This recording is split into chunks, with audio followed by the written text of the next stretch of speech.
Hi guys, welcome back to my YouTube channel. Recently someone asked in my last video about digital artwork size, the dimensions, how much DPI, and when you export it, what is the difference of JPEG and PNG when I'm selling and also posting them on something like Instagram. So first, the dimensions. I either use the A3 size or the dimension of the Instagram post, but with higher pixels.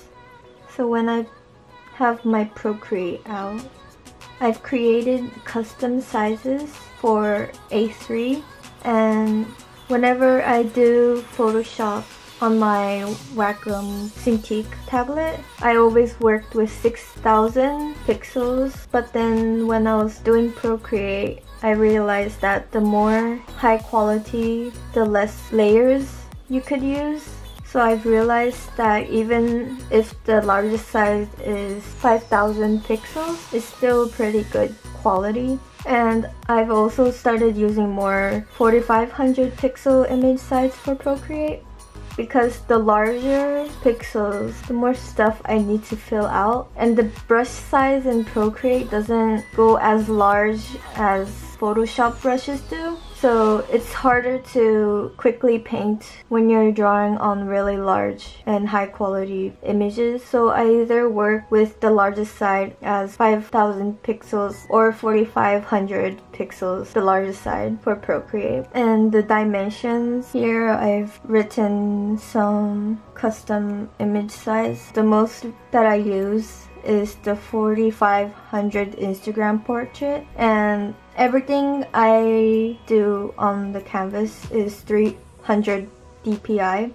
DPI stands for dot per inch. The higher DPI, the more dots in the image, so more sharper image. But in school, we were told that 300 DPI is enough.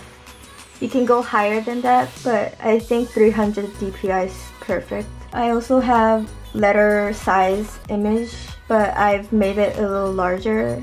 The way I know how much pixels for each side is that I open Photoshop, and when you open, for example, letter size, and you want it larger image, and then you want to find out how much pixels for each side, I just go to image and change the largest side into like 600 pixels, and then I find out how much is the width. So whenever I post on something like Instagram, the largest side I always do is 1,350 pixels wide and a 72 DPI.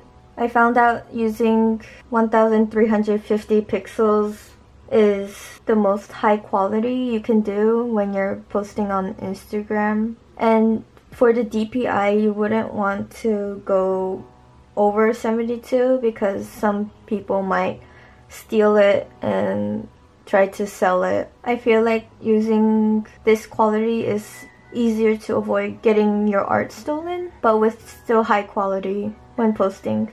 For Photoshop, you can change the canvas size easily, but in Procreate you can't. That's the feature that I kind of wish that existed. So for example, the Instagram portrait that I use the most, I have a lower resolution, and the largest side is 1,350 pixels, and I make sure that the DPI is a 72 DPI. Now for exporting my art, the difference of JPEG and PNG, when you go to share, you can see all of these. I just stick with JPEG and PNG, and JPEG is when I'm kind of posting online or selling prints and products on Society6, for example, or Etsy. And for PNG is for using transparent background. So for example, there's this app called Over, and you can create commercial free fonts, and you could see that the background, there's no background. When I want to export, I already set it as like PNG, so when I like copy and paste, the image only show up, so there's no background. If you have a drawing that doesn't have a background and you want it to be see-through, I recommend using PNG. And also I use PNG with images that does have background on t-shirt products on Society 6, because somehow the colors looks kind of off when I use JPEG. So when I put it on t-shirt products, I use PNG, and I don't really know why it shows that way. So that's basically it on what I have to say about the dimension on the artwork, the DPI, the difference of JPEG and PNG, and posting on social media. I hope this video helped you. See you in the next video. Bye!